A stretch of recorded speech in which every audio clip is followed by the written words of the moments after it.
Hey, welcome back to On the Heavenly Spheres with Helena Avalar, written by Helena Avalar and Luis Ribeiro, read by me out loud, one word at a time, sometimes enjoying the mistakes that I make as I go, because, reading out loud is fun. We are on page 124 in chapter 8 on aspects, and we're starting under the subtitle Basic Significations. Let's go. Basic significations. The basic signification of any aspect results from the delineation of two factors. The first concerns the type of aspect involved. The flowing aspects facilitate the combined expression of the planets, while the tense aspects challenge it. The other factor is to keep in mind is the mixing of natures of the two planets. Compatible natures produce easy interactions, while incompatible natures produce instability. At the root, if this compatibility issue are the primary qualities and temperaments of the planet. Read that sentence again. At the root, if this is compatibility issue, are the primary qualities. Oh, at the root of this compatibility issue are the primary qualities and their temperaments of the planets. So let's take that I and turn it into an O. Perfect. For example, Mars and the Moon are essentially incompatible because they have adverse temperaments. One is hot and dry, the other cold and moist. Saturn and the Moon, although antagonistic in their insignifications, do have one thing in common. They share the cold quality, which contributes towards stabilizing their interactions. With Jupiter, the Moon has better compatibility because they share the moist quality. The differences in this temperament are in the case of lesser importance because of the heat of Jupiter, although moderated, does not interfere with the coldness of the Moon. If two planets of a compatible nature form an aspect, the resulting combination will always be positive. Nevertheless, the type of aspect that the planets can form alter the situation. The flowing aspects, trine and sextile, reinforce the compatibility of the planets, allowing each to share in what is good about the other. The tense aspects, square and opposition, disrupt this compatibility without, however, destroying it. The interaction continues to have an agreeable outcome, although its expression may be unstable and uncoordinated. In the case of compatible planets, the conjunction is considered a flowing aspect. In combinations involving naturally compatible planets, the tension is an ever-present factor. Oh, incompatible planets. And combinations involving naturally incompatible planets, the tension is an ever-present factor, whatever the aspect being formed. Nonetheless, the flowing aspects, trine and sextile, minimize part of the tension, emphasizing what is best about the combination. The tense aspects, square and opposition, reinforce the characteristics that are already difficult about the shared interaction. In these cases, the conjunction functions like a tense aspect. And in the box, it says note, since the aspects stand out quite a bit in a horoscope, students tend to place excessive emphasis on them, sometimes to the detriment of other factors. According to the rules of interpretation, the aspect should only be considered after one has interpreted the planet's overall condition, dignity and ability, position by sign, and position by house. If the approach follows this order, the delineation of the aspects will be placed within its proper context and will furnish more meaningful, comprehensive information than if it were made first. In summary, never start an interpretation from the aspects. The friendship and enmity of planets. The compatibilities and incompatibilities of the planets are presented in various ways in traditional astrology. The friendship and enmity are two of the most often referenced.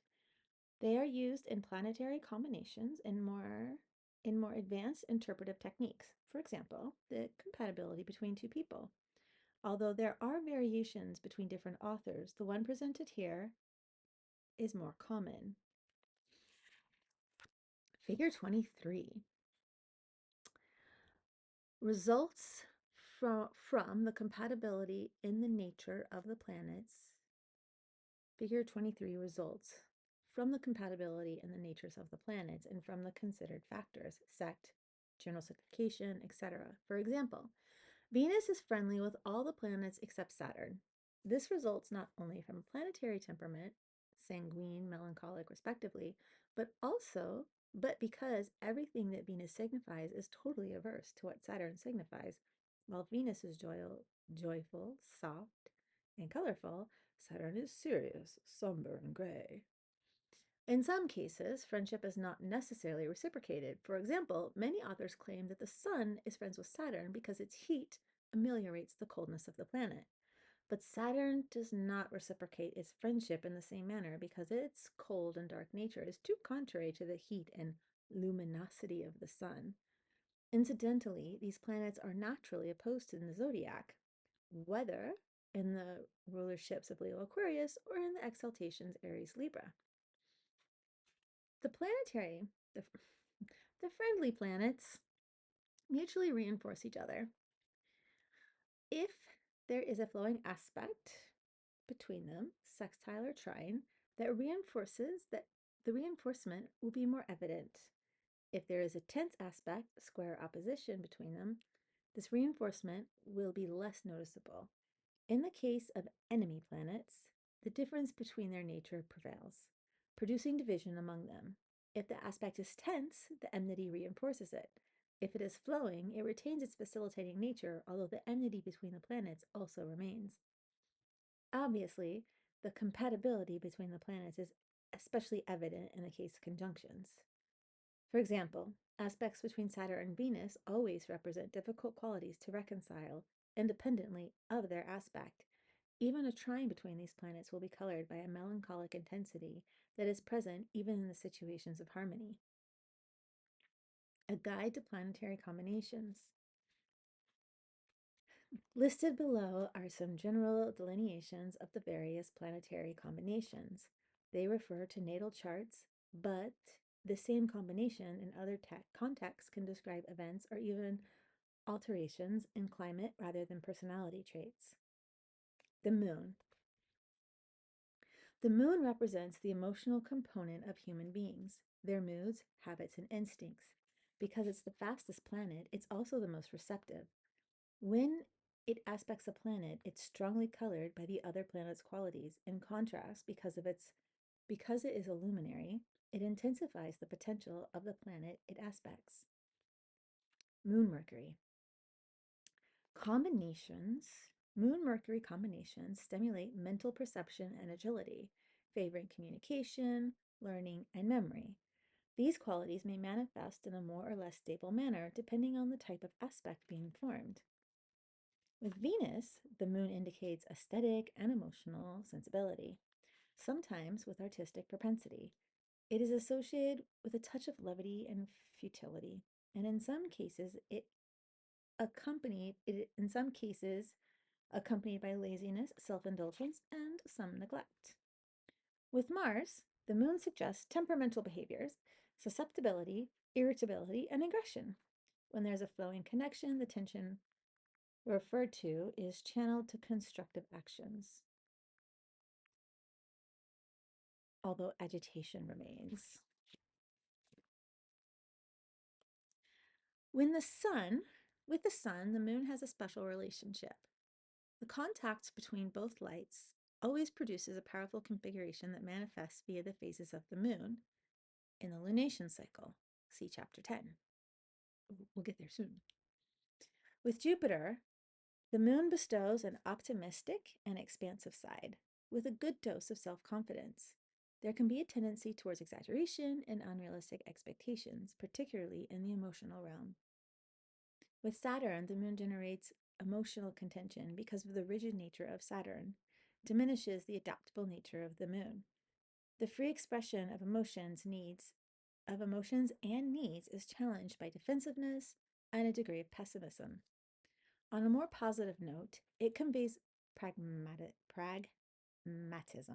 pragmatism, self-sufficiency, and a realistic perspective, protecting the individual from emotional disillusionment.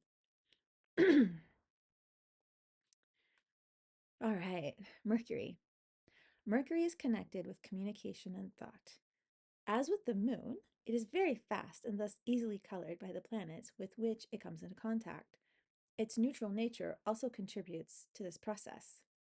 With Venus, it can only form conjunctions and sextiles because these planets are never more than 76 degrees apart. The combination of their natures produces pleasant, agreeable, friendly, but also not very profound communications. Mercury has a special relationship with the Sun. Since these two bodies are never more than one sign apart, they never form any aspect other than the conjunction. The proximity to the Sun makes Mercury excessively subjective and centered on its own perception. Greater distance corresponds to greater objectivity. With Mars, it produces a wounding tendency, a sharp tongue, and argumentativeness. The harmonious aspects represent verbal persuasiveness and conviction. While the tense aspects, there is a tendency towards argument and confrontation. With Jupiter, Mercury produces optimism and a magnanimous communications, but can also indicate a tendency towards exaggeration, boasting, and even lying. With Saturn, Mercury brings intellectual insecurities and potential difficulties in learning, but it can also bestow depth of thought and a propensity for study. The mind is serious and analytical. Venus. Venus represents the expression of affection, individual tastes, and pleasures. When aspected, Venus lends its yielding and conciliatory nature to the other planets. With the Sun, Venus only forms conjunctions. In special cases, it can form a sextile, but it is always a weak aspect and it never perfects. Therefore, it has little impact on the horoscope. The proximity to the Sun gives the individual an agreeable expression, but it also removes from Venus its natural receptivity, making it less empathetic. Oh, excuse me. With Mars, Venus produces a passionate and impetuous nature with a need to conquer affection. This contact has a seductive or even sexual quality to it. At its best, it produces enchantment and a mixture of charm and daring. At its worst, it produces competition, rudeness in interactions, and potential jealousies. With Jupiter, Venus bestows dignity, optimism, and self-confidence that turn into good fortune. Generosity, honesty, and companionship are patient qualities of this combination, although the tense aspects adds instability and self-indulgence. With Saturn, the affective expression becomes more serious and melancholic. These characteristics expresses this characteristics may express as sobriety and emotional reserve, or as affective inhibitions and difficulty relating. The Sun. The Sun represents affirmation and authority. When in aspect with the other planets, it bequeaths its energy, power, and vitality unto them. However, the conjunction with the Sun obfuscates the planets and burns up their qualities. This condition is known as combustion. Also, see Chapter 10. With Mars, the Sun bestows courage, daring, great personal affirmation, natural leadership, and boldness. At its worst, it may manifest as brutality, arrogance, and a lack of compassion. With Jupiter, the Sun produces magnanimity. That word, magnanimity, a regal stance, self-confidence, and generosity. But in the tense aspects, it is colored by loftiness and haughtiness. With Saturn, the Sun indicates seriousness and responsibility, but with difficult aspects, it suggests problems with authority figures, pessimism, and a lack of confidence. Mars. Mars signifies fighting, aggression, and conquest. It bequeaths That's where I was at. It bequeaths unto aspected planets a caloric and aggressive nature, but it can also add daring, courage, and activity. It all depends on the type of aspect and the condition of Mars itself in the horoscope. With Jupiter, it produces a daring, adventurous, and optimistic nature, but which can be colored by tinges of irresponsibility and exaggeration. Thus, the defensive ideas and opinions typical in this combination can become heated, imposing, and doctrinaire. With Saturn, Mars indicates rigorous, strategic, and calculating actions, but also difficulties in shame and self assertion. In extreme cases, there can be cruelty, cowardice, and vengeful actions. Jupiter. Jupiter represents faith, honor, and temperance. Known as the greater benefic, Jupiter bestows temperance and optimism to the planets it contacts. When debilitated, it can also transmit haughtiness and bravado. Jupiter Saturn aspects are especially studied in the context of mundane astrology because they are linked to 20-year cycles and have a generational impact. In a nativity, these aspects are related to one's capacity to relate to social structures and can be seen as a sign of honors. The flowing aspects are associated with good relationships with law and order. Tense aspects indicate difficulties of insertion in the social fabric of life due to countercultural choices. Saturn. Saturn receives connections with all the other planets, but because of its slow motion, it rarely applies to others. It therefore emerges as burdensome, halting, and an obstructive element. It represents the obstacles and fears that impede action. Contacts of Saturn to the other planets are always colored by seriousness, restriction, and rigor. Its more positive side bestows perseverance, responsibility, pragmatism, resiliency, and a sense of duty. Okay, let's close this one down and we'll see you in the next chapter or section, chapter 8. Thank you.